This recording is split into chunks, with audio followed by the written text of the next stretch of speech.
বিএনপিও পুরনো গাড়ির মতো বসে গেছে। বিএনপির কোনো নেতা কিংবা কর্মীর বিরুদ্ধে কোনো রাজনৈতিক মামলা দেওয়া হয়। প্রথমত বিএনপি নিজের দলটাকে টিকিয়ে রাখার জন্যই গতানুগতিক কিছু কর্মসূচি পালন করে। ওই গাড়ি যখন বসে যায়, ব্যাটারি বসে গেলে এটা স্টার্টে রাখতে হয়, মাঝে মধ্যে স্টার্ট দিতে হয়। তো বিএনপিও পুরনো গাড়ির মতো বসে গেছে।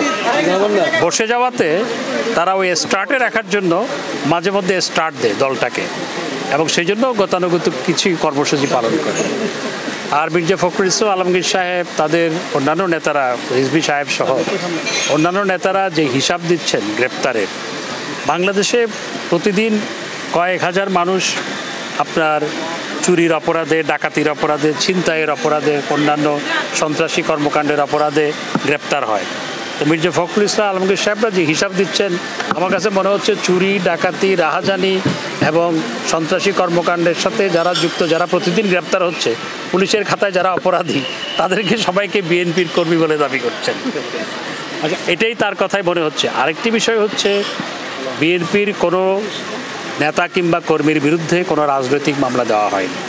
তাদের বিরুদ্ধে যে মামলাগুলো হয়েছে সেগুলো গাড়ি পোড়ানোর মামলা, সন্ত্রাসী মামলা, পুলিশের উপর হামলার মামলা, মানুষের উপর হামলার মামলা, এই সমস্ত মামলায় তারা গ্রেপ্তার হয়েছে। তাদের বিরুদ্ধে আদালতে মামলা বিচারাধীন আছে। এই সরকার, তারা বলছে যে এই সরকার বালির মধ্যে এখন চোরাবালিতে দাঁড়িয়ে আছে। এটা আমরা বছর পর্যন্ত তাদেরকে অপেক্ষা করতে হবে কিনা, এটা আমরা গত 15 বছর ধরে শুনতে পাচ্ছি যে আমরা চোরাবালির উপরে দাঁড়িয়ে আছি।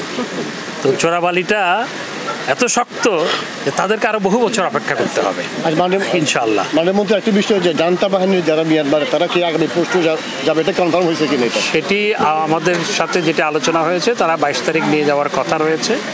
তবে সেটা অনেক কিছুর উপর নির্ভর করবে। সেটি হচ্ছে সেখানকার পরিস্থিতি, তাদেরকে পরিবহন করে নিয়ে যাওয়া কতটুকু নিরাপদ, এবং একই সাথে সমুদ্র এবং আবহাওয়া পরিস্থিতির উপর নির্ভর করবে।